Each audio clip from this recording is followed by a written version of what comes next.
Hello all sentient beings and welcome to Transmissions Alt Mode, where we talk about all news, comics, and media related to the... On this gauntlet of an episode of Transmissions Alt Mode, we review Transformers Issue 4. War for Cybertron Siege characters are introduced into the Transformers trading card game, and the Transformers Generation Select Star Convoy webcomic gets an English translation.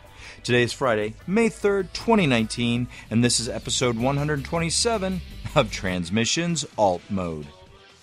Welcome to Transmissions Alt Mode, the podcast that will now ignore all of Yoshi's complaints about people not showing up for work. I'm your host, Charles, aka Big C, and I'm joined by the excellent Transmissions team. Yusuf, better known as Yoshi. Yo. Jeremy, aka Yago. Hey, how you doing? And Daryl, the Cybertronian Beast. Hello. Let's talk Transformers. All right. As always, we are going to start off talking about our Donatreons, those people who give us money on Patreon and PayPal. Thank you all for helping us keep the show going. You really, support us and keep us doing this thing that we've been doing for lots of years now and don't seem to be stopping anytime soon. I love every month when we get the PayPal pull from Patreon, and then I rigorously question Jeremy as to what every penny is being used for and why I don't see any of it. And Jeremy ignores all your questions, and because he probably never gets them. Wait, was someone talking? Oh. Fuck you very much. Really, it just sits there and waits for me to actually look at the reimbursement list and like, oh yeah, I need to get around to doing that. And if you don't want to, make that long-term commitment of Patreon or PayPal, you can also just go to transmissionspodcast.com/shop and buy some Transmissions merchandise or any merchandise from TeePublic. That'll help us out as well because we get a little commission from everything you buy from our link. So that's another way to help out the show, and maybe buy some stuff you were already looking at. I don't know. Maybe you were looking at that. But remember, you will never find a donator button on there. You can't look for a donator button. There is no donator button. Cut his mic. Someone cut his mic. Mike, cut his mic. All right. Let's, first of all, before we start the show, let's congratulate our April Toy Hacks winner who was just announced in the toy show this week. Robin from the UK. Thanks for being an awesome Donatreon to the show. And we hope you enjoy that Toy Hacks $10 gift code that will be coming your way very soon. All right. So let's get on with the show. Starting off with some comics news. Not really a lot of comics news this week. But I did want to mention that there is a manga that is being produced for that Generation Selects Star Convoy, and that manga it's only in Japan, of course, but it was translated into English by tetstoys.blogspot.com. So if you check out his website, it's mirrored at TFW 2005, so you can see some of the art there, and basically it's a little short story to justify the Star Convoy figure, which is just a repaint of the Power of the Primes Optimus Prime figure. The interesting thing here is that you do have Galvatron in this comic as well, and at the end of the story, it looks like Galvatron is going to get something that will upgrade him, because I know we did talk about a couple weeks ago that there is a Super Megatron figure rumored to be coming that looks like it might be a retool of the Titans Return Galvatron. So that seems to be hinting at that in this story here. Plus, I think the art's pretty cool. And we do see the Matrix gun making its appearance here. So if you ever wanted to use the power of the Matrix as a firearm, there it is. All right. So that's all the comics news, other than please go support Free Comic Book Day. That's this week. So this Saturday, May 4th. Yes. 1, 2, 3, 4. May the fourth be with you. Oh, yeah, that's also Star Wars Day, too. So there you go. So if you're listening to this on Friday, you still got time to get ready for Free Comic Book Day. So no Transformers comics this year, but there's probably lots of other cool stuff you can get. And it's free, so why not? All right, so let's move on to our comic review. All right. We are looking at Transformers number 4, this of the new rebooted series. It's written by Brian Ruckley.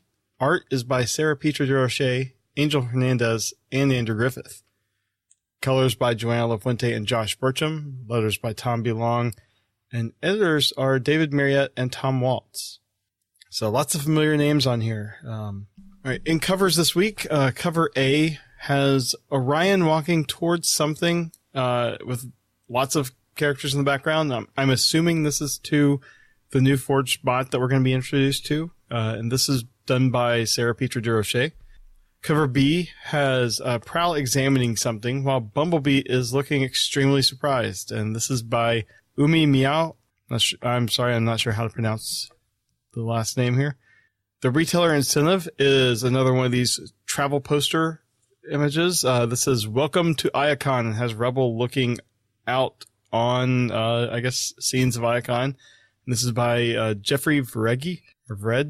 And there are also, I'm assuming these are retail and exclusive, but we don't really, there's no credits to these. And this is Shockwave. And one of them has Shockwave looking like he's seen better days with like his arm is missing, and the other one is basically the same image, but he's looking, just fine, has his arm and everything, and Holding himself. Yeah, and like I said, there's no credit on these. I'm not sure who did these. Likely the same guy as before. Yeah, I'm sure it is. No idea where you can buy this if you want it, but I'm guessing some convention. Yoshi, you've been gone for a while. Which one of these is your favorite? Guess I have to go for the unbattle damaged Shockwave, uncredited, don't know where to get it cover. All right. I think it's just a photo. It looks like the toy. It's the new Siege toy. It does look like the toy. I mean, maybe it's art that's going to be used with the Siege line, but it's not a photo. The one where he is not as damaged, he is holding himself in, as a weapon. So that's what I said. Sorry, I didn't get the joke. Daryl, which one do you like? Those ones are good and they look really nice, but their exclusivity makes them, and the fact that we can't figure out who the hell does it, I don't want to give it credit. So I'm going to probably end up going with the, I guess, cover A. It's kind of nice. So yeah, the cover A looks good to me. I think that's one I'll go with. All right. Charles, how about you? I will also pick cover A, the Sarah Peter Roche cover. I like that. Yeah, and I've been going for these travel posters, but this one is it's very, very dark and hard to kind of, make things out. So this one hasn't been my favorite out of that series. So I think we'll go with cover A. It's nice seeing Sarah, back on the book. All right, getting into the story. This is The World in Your Eyes, Part 4. Still researching Brainstorm's murder, Chromia, Windblade, and Geomodus are following some tracks before they lose them. Chromia spots Cyclonus in the distance and sends Windblade to stop him before he can run away. He's living out here, away from people, and it did spot Brainstorm entering the substation. He won't say more, though, and he refuses to come in with them for more questioning. However, Chromia orders him to come in within one cycle. But as they walk away, he tells voices that he hears that appear to be from 4 dead bots, that he has no intention of doing so. Near the Well of Sparks, it seems like everyone in the city has gathered to see another newly forged bot. Rebel is no longer the youngest Cybertronian, as the new bot has come out and is seen greeting Orion Pax and her new mentor, RC. Leaving the ceremony, Bumblebee and Rebel come across an Autobot and the Synticon arguing. B tries to break them up, but then everyone is stopped by Prowl. Prowl's frustrated with his Void investigation being interrupted because of the need for security in the city. Rebel offers to help since he's seen the Void in person, but Prowl sends them on their way back to Rebel's quarters. Bumblebee is sad that he has to leave him there, but he has to get ready for Brainstorm's funeral. And at the funeral, Ironhide and Orion are discussing what they thought that Brainstorm would think of the ceremony. And seeing Megatron, Orion asks what he thinks Turgomax would think of her ideas being used by the Rise. Megatron says that he will condemn it yet again if that's what Orion thinks would stop the violence, but Turgomax is in seclusion of her own choosing. Megatron is also upset that Orion and Ironhide would choose a funeral to discuss politics. And that is basically the book. So if I can predict, Daryl, you probably didn't like it because nothing really happened in the book. You'd be right. Not a lot happened, and I the introduction of Cyclonus, I immediately spotted his form being the toy form. Mm-hmm. So that's another toy form for the cast. What was it? Windblade and Chromia left Geomodus all by himself to come to follow them. They gave him no instructions to do so. He just did it, I guess. Yeah. For the character, I guess, who's supposed to be an anagram, or not an anagram, but some kind of symbol for an autistic bot. You think that they would need more instruction than that? I mean, they know Geomodus and have for a while apparently. So I'm guessing. I guess he's probably seen stuff like this before. Mm. Yeah, this is. I'm not overly thrilled with the way that this book has gone. I did enjoy seeing Sarah's art in the beginning and Andrew's art at the end. Andrew's art particularly looked amazing, and I really, really enjoyed that. But what the hell, guys? Nothing happened in this book. They have two characters. You have Prowl and you have, what's his nuts there? I can't remember his name. He's so stupid. Barricade, yeah. You have Barricade that have the exact same body, and they're standing next to each other. Change up the body types a bit here. Yeah, holding so closely to the toy form is not doing the series any favors. No, it's not. So now they've got a religious zealot, I guess, is these reversionists. Mm-hmm. I don't know. This is going too far the opposite direction that I wanted it to go. I wanted the first arc it was going to start off slow. It had to start off slow, but get to some kind of a battle, some kind of a fight, and get some action going here.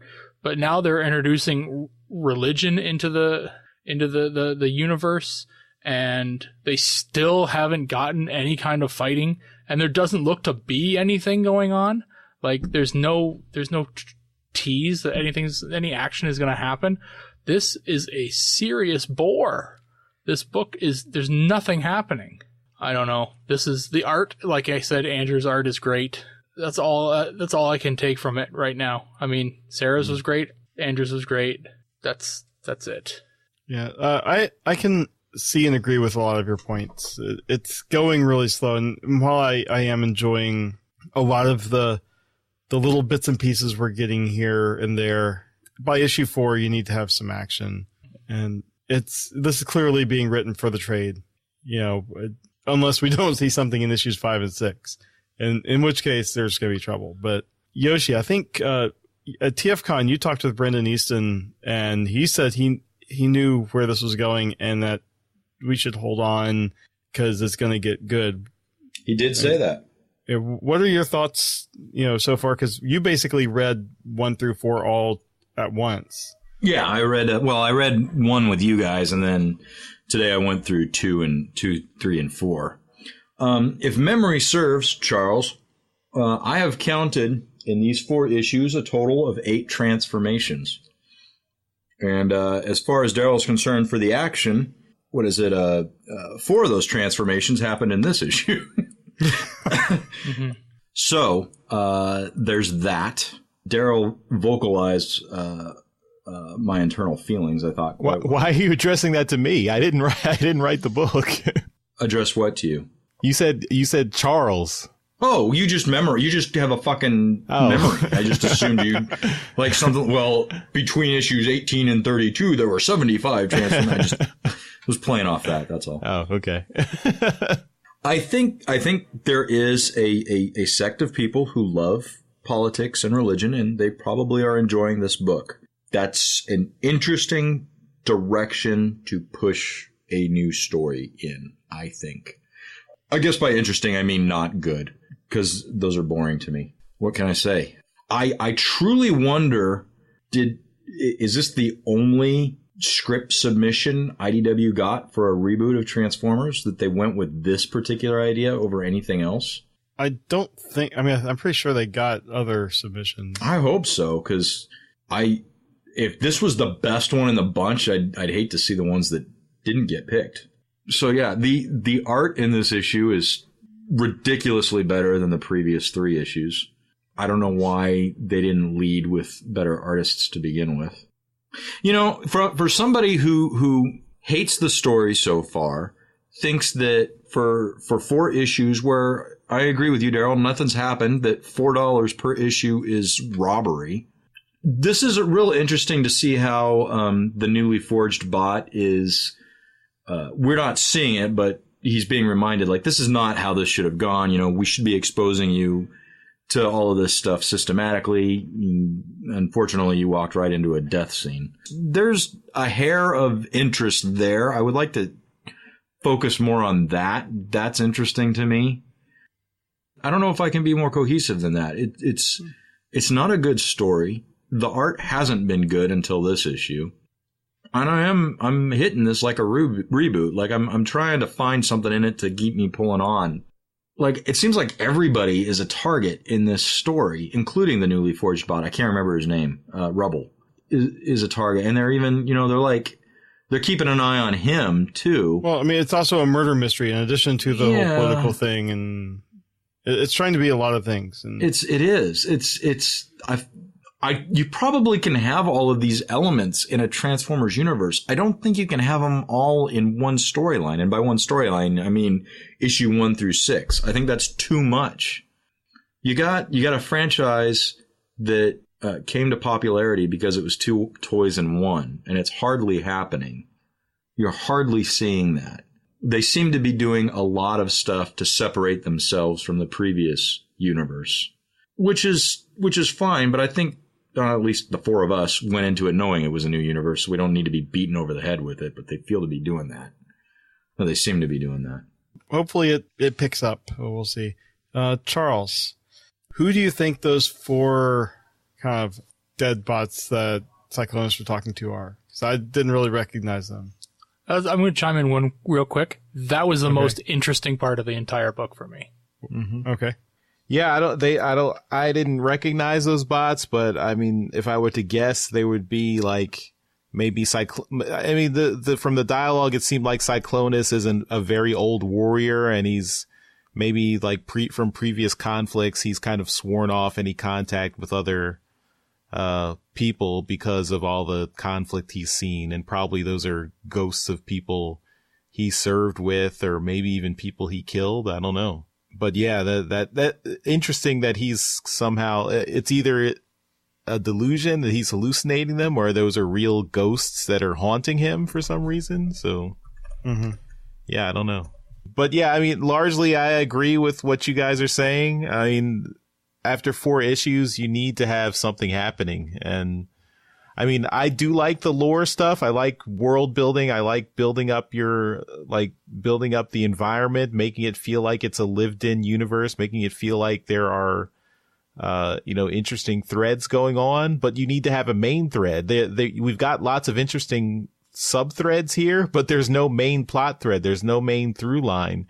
And that's been the case for the last 4 issues. And that's a problem.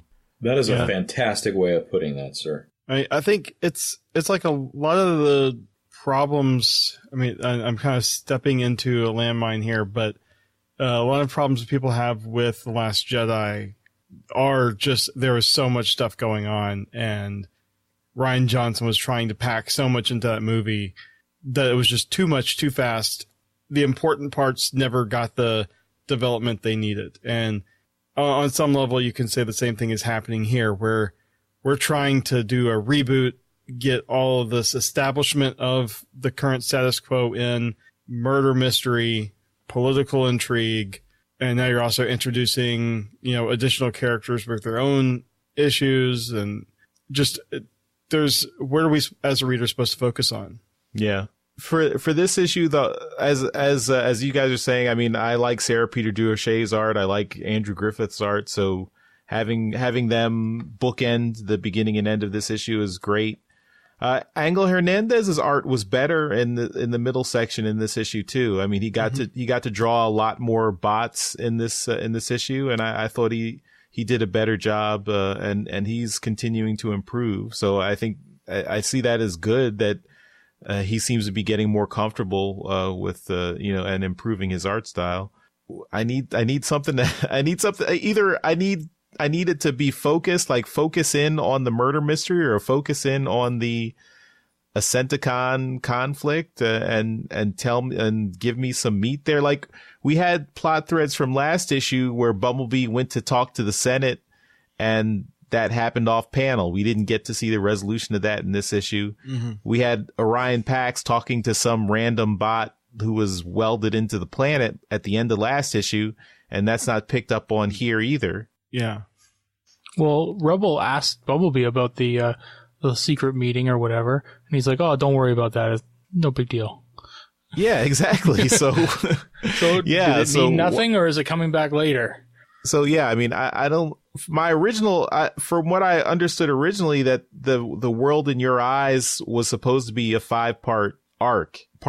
So we're at part 4, and we don't really know. We don't really have any suspects for the murder mystery. We don't really know why the Acenticons are upset with the Autobots. We don't really know what the rise is. Mm-hmm. If issue 5 is a conclusion, what's gonna? Where are we drawing any of the plot threads from? Or maybe I'm wrong. Maybe it's supposed to be 6 issues. I don't know. But regardless, I just assumed double shipping it would be a 6-issue thing. Yeah, but I mean, regardless, by issue 4, we should have a little bit more of the main story. It should be on the downward slope towards the resolution. Yeah. Issue 4 could have easily been issue 1. Yeah. Issue 3 could have easily been issue 1.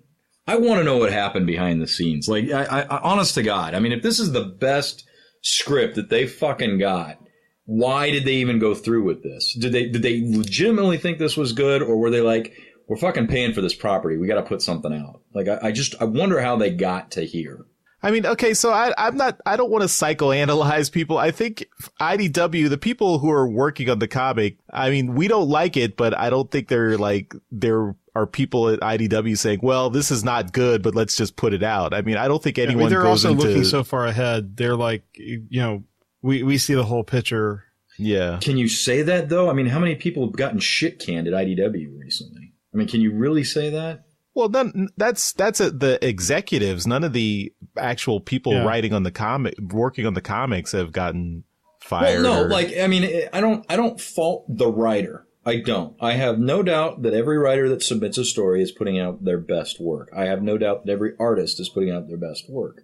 But from a company that's supposed to be looking at this at the 10,000 foot level, I gotta wonder, because I would never have picked this story. And I don't see how issue 5 is going to change my mind. I hope to God it does, but I just don't see how issue 5 is going to change anybody's mind. I mean, the other thing is, for me, I don't have a problem with having it be a murder mystery or a political thriller.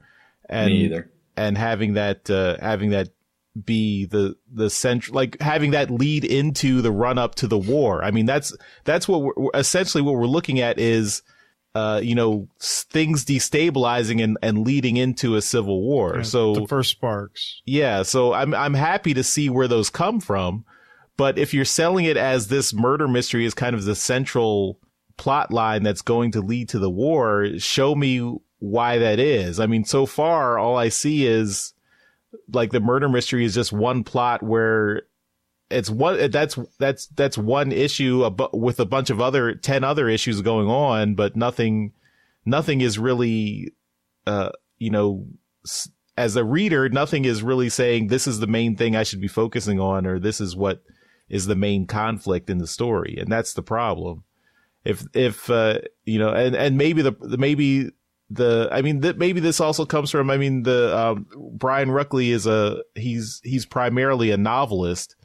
So maybe, his writing style is, much more long form than, what is expected in the comics medium, where you're supposed to have a beginning, middle, and end at every issue, rather than, as we said, writing for the trade or having things have this slow burn. But, a slow burn is fine, but you have to have a chunk of story in every issue. And I think that's the problem here. I mean, you go back to what Roberts did more than meets the eye, or even what Barbara was doing in Robots in Disguise. They set up a bunch of stuff early that didn't pay off, 10, 15 issues later.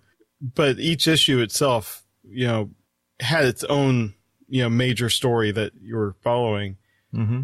I kind of wish that they had done the reboot with, I don't know, the original IDW Transformers thing did the mini-series thing, but maybe just do a series of one-shots at first, have an issue dedicated to the Ascenticons, have an issue dedicated to like all the non-Cybertronian life forms.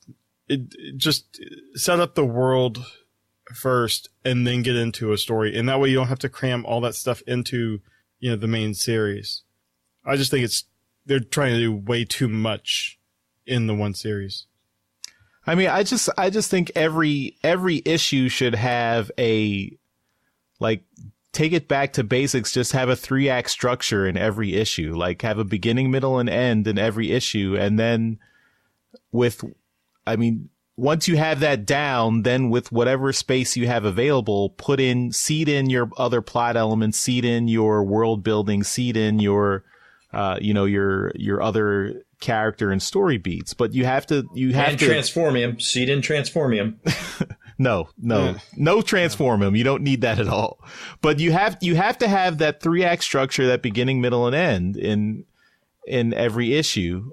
If you, at the very most, maybe if you want to have 2-parters, I'd say 2-parters are fine. But you can't have, it can't be beginning, middle, end. That's too long. That's not satisfying in a comics medium where you're expecting a mostly self-contained story in every issue. Yeah, especially with this age of instant gratification media, with everything from Netflix to YouTube, comics have to adapt, and getting things every 2 weeks is better than once a month. But we also need to have that satisfaction in that our $4 are going to enjoyment, where I could spend, I don't know what Netflix is, like $9 a month now or whatever. Just, you could spend the same amount of money as these 2 books and get so much more content. Mm-hmm. So, that's what they're competing against, and they need to, tighten it up, and like you said, definite beginning, middle, and end in each book. Yeah. Because all the elements I like all the element, the details about Transformers culture, the interactions with the different characters, the characterizations, the different little scenes. Having the interplay between Orion and Megatron, all that stuff is good. All that stuff is stuff I can enjoy, but you can't just put elements and string them together, and that's not a coherent and cohesive story. That's a bunch of little scenes that don't really have a structure, and that's the main problem. All right. Well, anyone else have any comments? We've pretty much beat it into the ground. Nope. All right. Well, that is Transformers number 4. All right, and let's move on to some Transformers media news. All right, in media news this week, again, not a lot of stuff here. We got a little bit of something from Transformers Cyberverse, an official press release regarding the Japanese cast. So they're going to have some information about that if you want to take a look. I don't recognize any of these names. I have never paid attention to Japanese dubs. So, yeah, but take a look at that if something like that interests you. Transformers TCG, we're getting a few cards revealed. Specialist Ratchet, Private Mudslinger, Captain Wheeljack, and the Airstrike Patrol are all coming out in Wave 3. Take a look at that if it's something that's of interest to you. I like they're kind of putting, I guess it would be designations on the character names now. Wheeljack's a captain now. Cool. Okay. Other than that, there's no other media news. So. All right. Well, let's move on to some convention news. We just have one thing here from TFCon. They've announced that Ron Friedman is going to be attending TFCon Toronto. He is credited as writing Transformers the movie. We know that it was a lot of people had their hands in that pot, but I think he was one of the original people doing the treatment, and I am sure he's going to have lots of opinions on the movie, so it should be interesting. And this also says that their TFCon Toronto is Toronto's also in this press release. It says Toronto to host Transformers 35th anniversary event. So they're after doing the whole G1 reunion thing for LA, they're dubbing this one as a celebration of the 35th anniversary of Transformers. So maybe we'll be getting, even more names here, and it'll be somewhat similar to what we got in LA. That'd be pretty awesome. So that is it for convention news. All right, and let's finish up the show with some feedback. Thanks, Charles. And you too can leave us feedback by heading over to transmissionspodcast.com/feedback. There you can leave us a voicemail because we want voicemails. We're going to go straight to email this time with a letter from DJ Ronan. Hi guys, I have a question for the crew, but it's directed to Yoshi. What is your G1? I think I'm going to stop there and let everybody throw in an answer, and then I'll throw in mine. Does that sound good? It's directed sure. to you. It is directed to me. I just got the impression. I think we've made it very clear what our G1 is over the years. Yeah, but I think he wants to know yours. My G1 is anything that came out for Transformers between the early 80s and the very early 90s. I mean, that's the shortest answer I can give you. Ronan's got multi-parts to this question, so I'm just going to go through them. I wish to hear Yoshi's comments on this. We always hear him say, this is not my G1, but when presented with nostalgia nuggets, Yoshi finds a way to shit on it. This is true. You know me very well, Mr. Ronan. Star Trek versus Transformers. Has Windblade in it, not my G1. After a cover or two of what maybe 10 panels, you wrote the fun little series off. Yeah, I did. It's my Puritan nostalgic heart. Windblade is not a G1 character. If IDW wants to reboot Transformers and make her one of the original characters in the reboot, I'm willing to give that a fair shake. I got no problems with that. But you mean like they just did? Yeah, like they just did, exactly. More than Windblade being in there, it pisses me off that IDW at face value passed off a book that was supposed to be, the original Star Trek cartoon with the original G1 cartoon with characters that weren't in it. I feel like that's misleading and bullshit. Like, I would like to know at what point during the chain of creation they decided that was acceptable to do. Yeah. Was that I can see your point with that particular book. I mean, it'd be like on the Star Trek side if they had added Q to the characters. Yeah, it doesn't work for me. And that's fine. Like, I say this a lot. Like, I don't go to conventions and I don't go up to fans who like an aspect of Transformers I don't like and, berate them for it. I don't want to be that guy, and I'm not that guy. I want you to enjoy this fandom and these hobbies and these toys the way you enjoy them. This is a podcast, and people listen in to hear our opinions, whether they like it or not. You don't have to like what I have to say. Most people don't. If you were to look at our email, most people don't. Bumblebee prequel books. Windblade is in one of the panels, and you tuned out? Absolutely, I did. Again, that's not G1. Windblade's not in G1. Never was. When you are kicking and screaming into reading Last Stand of the Wreckers, in which a direct lineage can be drawn from the UK G1 Marvel books, please correct me if I'm wrong, but from what I recall, all was said was a whimpering, it was good. I think you're right. It was a whimpering, it was good. In fact, Charles, you and I talked about this when I came to Pennsylvania the first time. That was the first time you disappointed me. Sorry. After many times. It was like we were getting ready for this massive road trip, and in 2 seconds, I'm like, it was okay. I'm like, what the fuck are we going to talk about now?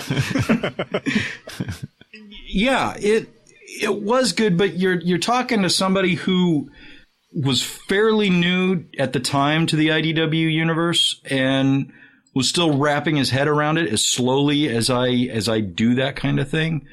A standalone story can be a good story. It wasn't a G1 story. It doesn't feel like a G1 story. I don't quite, other than it being Wreckers, I just haven't been able to piece how it is part of the UK continuity.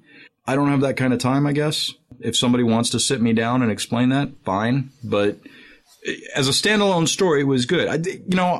James Roberts had the occasional standalone story that was good in his He had series. many good stories. Many good stories. That is your opinion, sir. That's my opinion and the opinion of lots and lots of other Transformers fans. I can be in the minority of that. That's fine. I'm not. Again, I don't hold anything against you for liking it.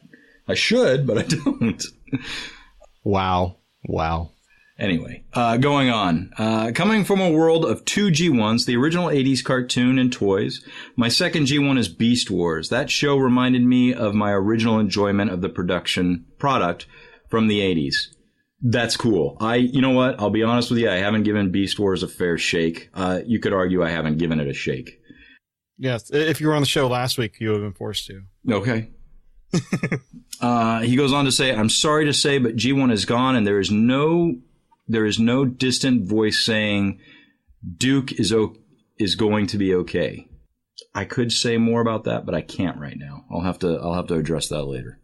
I asked this question to better understand where you all stand when it comes from properties that are from or borrowed from the G1 era, be it past, present, or future. Cheers, DJ Ronan.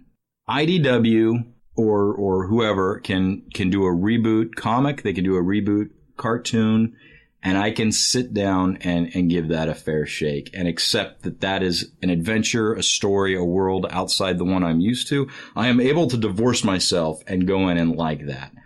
Now, you may assume that because I haven't liked anything that's been presented to me, I can't do that. Well, that's you can think that way. I like to think I can divorce myself and go into it. From what I have read of the new reboot from IDW, it's a political thriller, and I can't think of anything more boring than politics. It's for my $4, what is it, twice a month? I want a better story than that. I want something that's entertaining. To me, the art hasn't been up to par, and the story hasn't been up to par.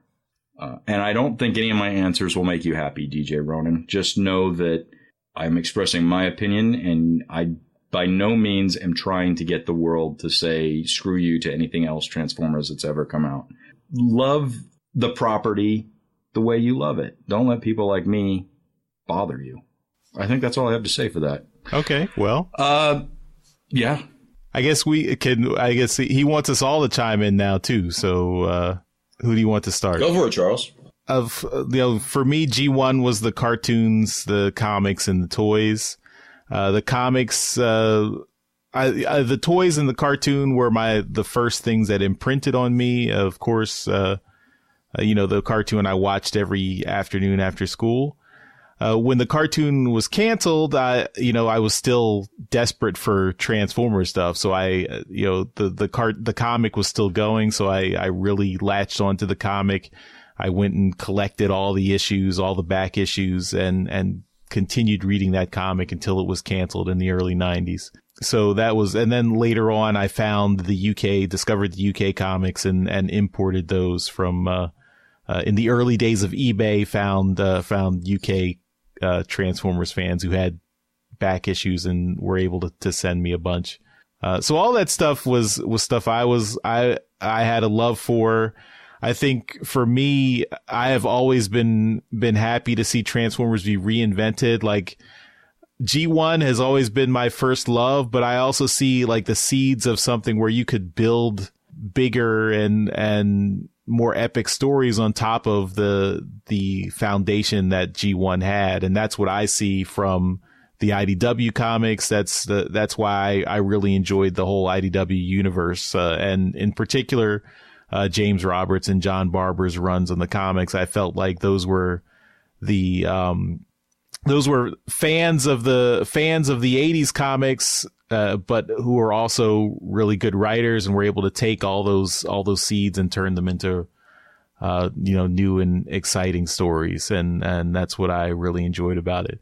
But I've been for the most part down for and able to enjoy pretty much all the new incarnations of Transformers. I enjoyed Beast Wars. I enjoyed Transformers Animated. I enjoyed Transformers Prime. I enjoyed the first live action movie to a certain extent until they showed me that they were not going to do anything interesting with the movies until we got to Bumblebee. So I mean, I was generally here for any interesting storytelling with Transformers, and I'm happy to have echoes of G1, have homages to G1, but I don't need it to be exactly like G1. I'm happy to have it grow and change and evolve, which is really kind of the whole mindset behind Transformers. So that's what I enjoy. Maybe I'm not critical enough, but I for the most part can find something good in everything, except for Michael Bay. My G1 is the toys. It's real simple. The comics served a purpose. It was fine, but the toys were what I enjoyed the most about G1. The show was definitely right up there, a close second. It was just the toys for me. I wanted to be able to solve the puzzle that were the figures, and each time a new figure comes out, even now, I'm more interested in how they've done it than really what the outcome is. It's really that simple with me. For me, I'm kind of split, like DJ Ronan was with. But like there were the toys and the original cartoon that was kind of, I guess, my original G1, and then I got into the Beast Wars stuff and saw how that tied in with the fiction. Then, as the following series came out and everything reboots, I'm just very lenient. I'm like, okay, this, things don't have to be connected, and I like the homages and stuff. I did not enjoy the Unicron trilogy at all. I gave it a shot, and they even had some homages in the early episodes, and then, I don't know, that just, those series I couldn't take for some reason. But I've enjoyed almost everything else outside of most of the Bay movies. Like Charles, the first movie was watchable. Bumblebee was great. Everything in between. But I mean, the comics, I'm just I never read the 80s comics until really after we started this podcast, outside of like 2 or 3 issues. And going back and reading them with modern comics to compare to, they very much are kind of a product of their time, much like reading DC and Marvel comics of the same era. The whole art form was a little different then. And I get so much more out of modern comics in general. I don't know what they did in their previous run, what they're doing now. I really like all the lore stuff, and, picking and choosing from the previous iterations. My G1 is the original stuff I liked, but I'm not one that is, you have to always retell the same stories. I want new stories with the same characters and give me new characters, and I just like the concept of Transformers, and give me a good sci-fi story with them. Okay. All right. We'll move on from Discord. I guess I should say thanks a lot, DJ Ronan, for the question. You've got me on Discord. You can yell at me there too. We'll leave it at that. But we'll move on to Discord, where we're getting some Beast Wars love, Jeremy. Yes. Spiderus Prime. Love for more Beast Wars episodes. Maybe some episodes from Beast Machines. Also, Big C, it's pronounced Spider-Us Prime. Not the pronouncement from the Miss Spider cartoon. I guess I said his name wrong. Sorry, Spiderus Prime. Next up, Duggernaut comments. I wouldn't mind some more Beasties reviews as well. I recommend watching a couple of key episodes from the 3 different seasons, and would like to point out that although the animation is not the best from the first couple of episodes, you can notice an improvement throughout the first season and even more improvements in the second and third seasons. To compare the animation to some newer CGI shows is like comparing black and white TV to Ultra HD. A better comparison is with the CGI used in the Unicron trilogy, which I personally thought was worse. I would agree with that assessment. Sure. Dinobot Maximized chimes in. Same here about the Beast Wars or any series. Would love to see more of those done. Also, wanted to remind you guys this upcoming weekend is my local Comic-Con. Tupelo Con? Tupelo. To be exact, I am hosting gaming sessions for the Transformers trading card game. I have never done anything like this before, so I am not fully sure what to expect. I won't lie, I am nervous about it, but that can be expected. I won't lie, I am half expecting to be overshadowed by the bigger tournaments that are supposed to be happening there, such as Yu-Gi-Oh!, Magic, and Dragon Ball with a $1,000 prize. I'm planning on doing a free tournament with the winner getting a starter deck of their choice. I assume he's talking about the Transformers game. And other players more than likely getting a Wave 2 Rise of the Combiners booster pack, which I should mention was sent to me by Wizards of the Coast, the game creator. I also plan to be handing out cards to people as well as to promote the game. So here is to hoping for a good weekend. And then he's provided a link to the convention, and anybody listening should go check it out. And that's it for feedback this week, guys. All right, well, that'll do it for this episode of Transmissions Alt Mode. Thanks, everyone, for listening, and we will see you next time. Bye-bye. Bye. Bye. Later. Hey everyone, thanks for listening to this episode of Transmissions. But just because this episode is over doesn't mean the Transformers fun has to stop. Join us and other Transformers fans on our Discord chat server by visiting transmissionspodcast.com/Discord. If you would like to learn more about how you could support the Transmissions Podcast, just visit transmissionspodcast.com/support. Thank you all for listening, and we'll see you again next week.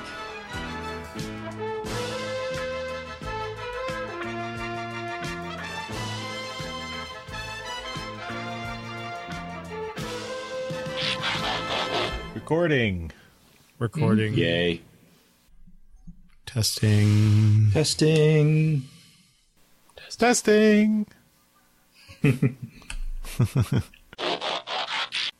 Don't stop recording. I can't stop if I haven't started.